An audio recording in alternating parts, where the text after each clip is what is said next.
One city hit very hard is Dearborn, where folks are dealing with serious flooding damage, some roadways and some basements underwater. Larry Spool joins us live from Dearborn. And Larry, I know you talked with a lot of tired and frustrated homeowners. Steve, the last couple of days have been very tragic for people here. All right, guys, welcome back to the channel. I know it's been a bit over a week since I posted, and the reason for that is I've been dealing with a whole bunch of messy situation. Everyone's basements got flooded where I live at. We've been getting some really heavy rainfall. As you can see, it's starting to rain again.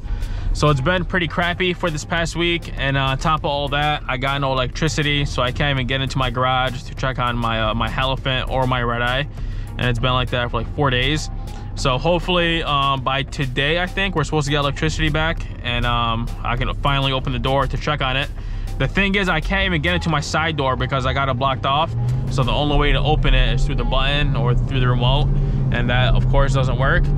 But yeah, man, it's been pretty crazy. Everyone's literally, if I'll take you through a block right now. Like everyone's trash is outside, their basements, their couches, is because everyone got flooded, and it's been pretty bad for some people. I got lucky, I didn't get hit that hard. I just had to toss out my carpet because that was the first thing that got soaked. But look at this, everyone's stuff is outside. It's been crazy. Look at that.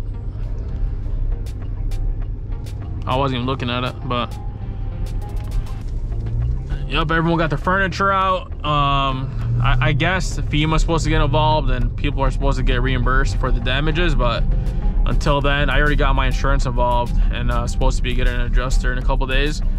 So the point of today's video is to at least I want to do like a POV where we'll drive around in the Trackhawk. I already got my camera, my GoPro set up, and I'll answer kind of most of the important questions I've been asked a lot regarding builds, how you can get a hold of me, the prices and all that, you know, the things that you guys really want to hear, not the boring shit.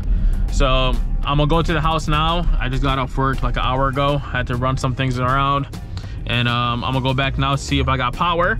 If I do, I'll have to check on my car. We'll give it a start up, make sure everything is all right, check on the Hellephant crate, because we're supposed to start that build this weekend, not even 3 days away. So hopefully we get power by then, so I can pull that thing out and then give you guys some content with that. But like I said, let's go ahead and check, make sure we can open the door, and then we'll start today's video. All right, so we made it to the garage. Let's see if the door opens. Nope. Well, this thing lights up because I got a battery in here, but there's no power to the garage. And like I said, I can't open this door because I have it blocked from the back. So let's try one thing. We could remote start it. Well, it has power.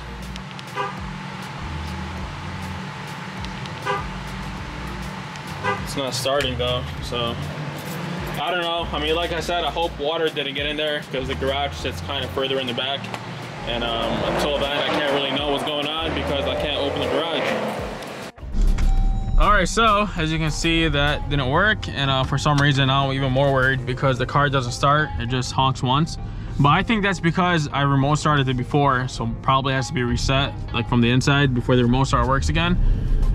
But I don't know, man. It's been frustrating. Hopefully this shit gets fixed soon and everything goes back to normal. But look at that, it's already starting to rain again.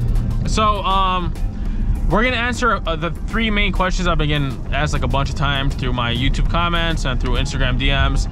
And that's one, the pricing on how much these builds cost, what kind of builds I do, so what kind of packages I offer, and how you can get a hold of me the best way. And then I'll throw in one more, and then I get like this like every single day, is how I learned to work on cars, and did I go to school, do I have any certs, do I have any degrees, and all that stuff. We'll keep that for last. But starting off with the first one, the pricing depends. So the pricing depends on how you want to do it. So if you have, let's say, a 300 for example, and you want to do a Hellcat swap to it, you can either pay me in full and I will get the donor, I will get everything I need to do to your swap, or you could bring me your own parts or bring me your own donor, and of course price will be different. If I gotta pay for the parts car, I just charge you for my labor. So if we're going with option A, which is me finding the donor, me stripping the donor car, and then transferring everything to your car, of course after I strip that one down, that is $35,000. If you're gonna get, and then 35,000 is everything said and done. You know, your fluids, your AC get in charge, your alignment, basically everything's good to go once you pick it up. If you want to get your own donor car, if you can find it cheaper or whatever, I have no problem with that at all. That actually makes my job easier than going through auctions and stuff. So that will cost you two different prices. If I gotta strip your donor car and then strip your car too, so strip two cars down, the labor will be 12,000. If I gotta strip just one car and then you get the parts already disassembled and ready to get installed, that will charge, that cost will be only 10,000. So basically I charge you 2,000 extra if I gotta part down the other car too, which honestly isn't that bad. I gotta part this car down to the frame. Everything has to be unplugged. I can't cut anything or shortcut anything because I have to reuse it, right? So those are the prices on that. And then the labor goes the same way if it was a Scat Pack build, but if it was me getting the donor car on the Scat Pack, the price will be only 25,000. And like I said, if you're bringing your own parts or your own donor, it's gonna be the same thing, either 10,000 or 12,000, depending on how you bring me the parts or how you bring me the cars. So those are the prices on the cars, and that's my prices on the builds. I know a whole bunch of people asked that question. I try to reply to most people, but I mean, there's some I can't get to because I'm so busy. So, and then regarding pricing, a lot of people are gonna ask, oh, well, that's a lot, and not to just buy me a Scat Pack or a Hellcat for like 40,000 or 35,000. And honestly, I don't blame you. I mean, the price is high is because the donor cars aren't cheap.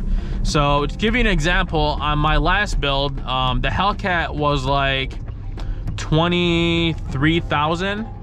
23,000. I'm talking about the build that I did on my old one, the silver one. I bought the whole car for 23 grand, and then I had a good front clip on it. I had a couple good doors, so I was able to make back at least 3,000 just on selling those parts. So let's say I had 20,000 into it for a whole kit, Hellcat, with the interior, the suspension, the wheels, everything good to go. 20,000. This was 2 years ago when I did that build. Now I can't even get a car that's even close to that. So for example, there was a 2019 Hellcat Charger. This was last week in Copart. Copart is just an auction that insurance sells their cars at. It had 28,000 miles. It sold for 29 G's. It had no good front clips, so it's not like I could sell off anything off of it and make my money back. Yeah, the doors were fine and the rear bumper and the tailgate were fine, but how much money can I make off of that? So let's say I did buy it for 29,000 after auction fees and tow and all that stuff. I'll be in it at 30. And then if I'm charging 35, I'm only making 5,000 for the whole hassle. It's really not worth it. I mean, it's a lot of time. People don't get that.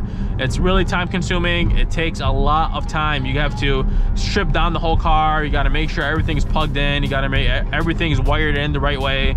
I mean, honestly, I'm not going to name any names, but I've seen people do these builds and they brought them to me to correct it, and then they're just not done right. So if you want it done right, I mean, it takes you know, a lot of time, a lot of patience, and plus I work at a shop where there's no hoist, so it kind of takes a little bit longer than usual here. And then hopefully after that I'll find something a little bit bigger, a little bit cleaner, and we'll put a hoist in there and make everything legit the right way. So as of now, I'm kind of sharing the place. It's me and my cousin. He does his own thing and I do my own thing in the back, so that's why it's set up the way it is now. But other than that, so we got the question covered on the build and the build costs and the build prices and how much those are running for. And we got a cop just spying at us right there. There he is. So the second question is going to be how you could get a hold of me regarding these builds. And I know I have an email set up through my YouTube, so you could email me if you wanted to. But honestly, I don't check my emails too often. So if you've been emailing me, I probably haven't seen it yet, or I haven't gotten to it yet, because there's so many people emailing me, first of all, and I don't check my emails like I check my DMs on my Instagram. So if you want to get a hold of me, DM me first. I'm probably not gonna reply the same day or the next day because I go through a whole bunch of messages every single day, and I don't think I was supposed to turn here, but okay. But I will reply eventually, and if you're serious and you got everything ready, and if you need a transport, I can also help you with that. I know a whole bunch of people that transport cars around the US, so that shouldn't be an issue. Or if you have your own transport, that's even better. But that's really it. I mean, time-wise, if you bring me everything I need, if you're bringing your own parts, and I have everything ready to go. It will take me, I'd say, about two weeks, maybe less than that, depending on how fast I work during that time. But if I gotta get the donor car and I gotta part the donor car down and all that stuff, I would say 3 to 4 weeks max, and your car will be ready to pick up. So I hope I covered the questions. I covered how much it costs to get these builds done, what kind of builds I do as of now. The reason why I don't do any Jeeps or Durangos right now, like I said, I don't have a hoist, and those things are way too heavy to work on because they got like the drive shafts and their transfer case, or they're just way too heavy because they're 4-wheel drive. So I don't touch those right now because it's just way too much work to do on 4 jacks. So eventually, hopefully by next year, we can start getting those cars in and bring those to the channel. So if you have like a Charger, a Challenger, a Magnum, or a 300, those are the cars I work on as of now. I haven't done any Challengers or Magnums yet. I just haven't came across one. Maybe I'll do one soon. But if you got one yourself, then of course I could take care of that for you and then swap it over.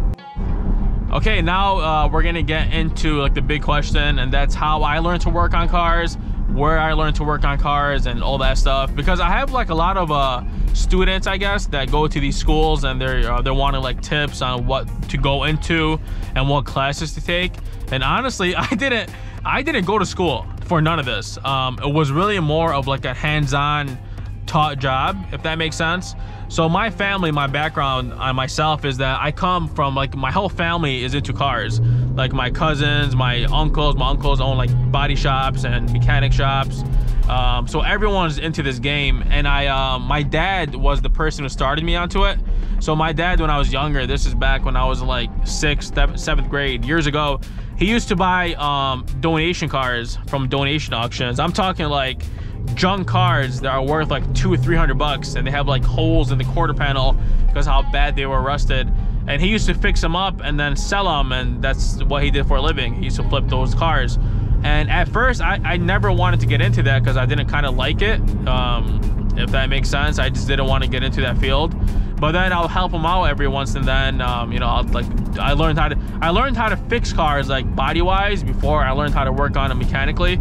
So I used to do like body filler, sand it, prime it, and all that stuff. But I hated that, so that's why I got away from it and got into the mechanical part. And then my dad used to always do like these smaller jobs, like brake jobs, changing tie rods, you know, oil changes, just small things that I could get done in the backyard. So that's when it really started, when I was like, this is before high school. This is like 6th, 7th, 8th grade. The summer before I became a high schooler, I got a job with my uncle. It was me and my cousin. My cousin has that wide body Charger that I showed you guys. I don't think I showed it on here. It's on my Instagram. But me and him got a job working on the weekends, and we were getting paid, I swear to God, $20 a day to do like full-on mechanical work. I'm talking like engines, trans. He would buy some collision cars too, so we'll strip those apart. That's how I learned, you know, how to take like front ends apart and all that stuff. And it wasn't after I realized it wasn't really the money, but the experience that came with it, and how it came along to where I'm at right now. So I worked there for a summer, and then I didn't go back because I was so busy with school and stuff. So after I graduated, this was 2014 is when I graduated high school, I got a job at the airport at a rent-a-car company doing like oil changes, tire rotations. They called it a loop tech. And then they also had a position as a real technician, but I wasn't certified for that, so I couldn't get that job. So me and my supervisor were really cool, and I always wanted to like get the experience to work on these other jobs, like, you know, electrical, changing out like, you know, cooling systems, whatever the job was that techs we used to do. I wanted to do it just so I could learn. But my manager wasn't allowing that because we weren't certified, and I don't blame him because he could have gotten in trouble if I was doing the job and something was to fail. But I still did it. I'm not gonna tell you guys the company because he could probably get in trouble to this day. So I used to work second shift from 2 o'clock to 10 o'clock. And after everyone would leave at 6 o'clock, we used to have an out of service area where, you know, the oil change cars used to be at. And then on the other side, you'll have like these out of service cars that the technicians used to look at. Come on, bro. So after everyone would leave, I would go into that pile and start pulling out cars. Like, you know, some of them had like a check engine light, one of them had like it was overheating for whatever reason, and I used to just dig into it and then try to figure it out, which I wasn't supposed to. So that really gave me a boost, because at the airport we used to have like these service manuals, you know, through like Ford, GM, Chrysler, whatever company whatever brand I was working on, I had access to like service information. So it was kind of like a notebook or a study guide to whatever I was doing. Let's say I had to replace a radiator, I'll just go onto the service manufacturer website and it'll tell me step by step on how to do it. But the funny thing is, I used to never use that, just because I'm not like, I can't read something then learn how to do it. I kind of have to like tear into it and then teach myself, you know, this goes back this way, or this gets removed this way. You know, it's weird, everyone learns different. I'm more of a hands-on guy, so that's why I didn't go to school, so people find that interesting. And I just taught myself the way I learn now. I just tear into things. I'm not scared to go into a job, no matter how big it is. All right, guys, so I hope I didn't bore you guys out by talking so much. I usually don't do that, so make sure you stay tuned. This weekend, if we get power back at the garage, we're gonna start the Hellephant build. I got everything I need. I got the HP tuners. I don't know if I mentioned that last time, because I'm going with a new tuner. That's a different story for a different day, why I didn't go back to liver noise. But I got my tuner ready, I got my computer ready, I got the oil ready, I got the exhaust manifolds ready, because we're gonna put a different kind of exhaust system on that. And then we're gonna get the red eye motor into the Trackhawk, maybe I'd say next month. So I'm gonna get the Hellephant 300 done first. We'll get, you know, that all set and make sure everything's good to go, and then we'll start on big Trackhawk and drop in that red eye motor. The red eye motor isn't gonna be stock. If you watch the older videos, it's, you know, it's already on pulleys, the snout was ported, already has a setup for E85, which we'll most likely do, but I gotta find a good fuel system for this truck so I don't blow it up midway. But other than that, I hope you guys enjoyed the video. Make sure to subscribe if you're new. Follow me on Instagram. That's where I mostly post like the pre-YouTube stuff. So I posted there first before it comes on here, because it's easier. But hope you guys enjoyed, and I'll see you guys back on the next one.